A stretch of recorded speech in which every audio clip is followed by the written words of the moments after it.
ফের দাম বাড়ল পেট্রোল ডিজেলের।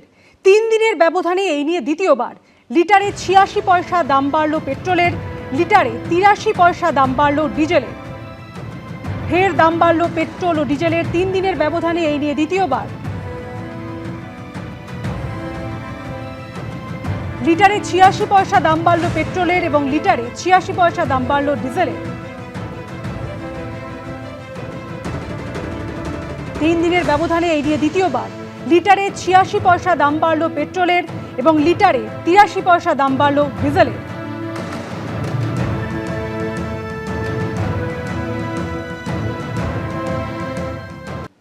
সরকারি বাসে মহিলাদের যাতায়াত ফ্রি। দ্বিতীয় মন্ত্রিসভার বৈঠকে এই সিদ্ধান্তে শিলমোহর দিল শুভেন্দু অধিকারীর নেতৃত্বাধীন সরকার। 1 জুন থেকে সরকারি বাসে মহিলাদের বিনামূল্যে যাত্রার ঘোষণা করলেন নারী ও শিশু কল্যাণ মন্ত্রী অগ্নিমিত্রা পাল।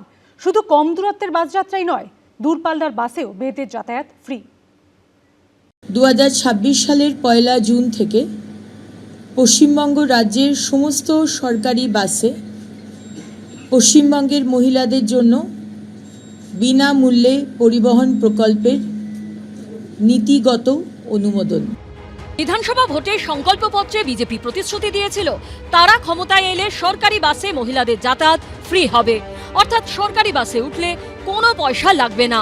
দ্বিতীয় মন্ত্রিসভার বৈঠকে তাতেই শিলমোহর দিল শুভেন্দু অধিকারীর নেতৃত্বাধীন সরকার।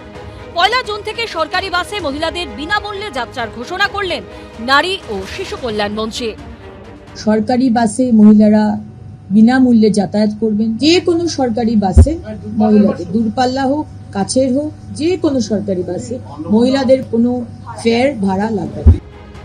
সরকার তার প্রতিশ্রুতি রাখায় ব্যাপক খুশি পড়ুয়া থেকে চাকরিজীবী গৃহবধূ সকলেই। ভালো তো, অবশ্যই ভালো, মানে মহিলাদের জন্য কিছু করা ভালো কথা, আমার তো মনে হয় ভালো। বাসের ক্ষেত্রে এটা শুনলাম 1 জুন থেকে ফ্রি হবে, সেটা শুনে তো আমাদের খুবই খুশি। খুবই ভালো হবে, একদম খুবই সুবিধা হবে, খুব ভালো হয়েছে এই জিনিসটা হয়ে। এটা খুবই ভালো করেছে সরকার, এটা তো খুবই আনন্দের খবর, মেয়েদের জন্য খুবই ভালো।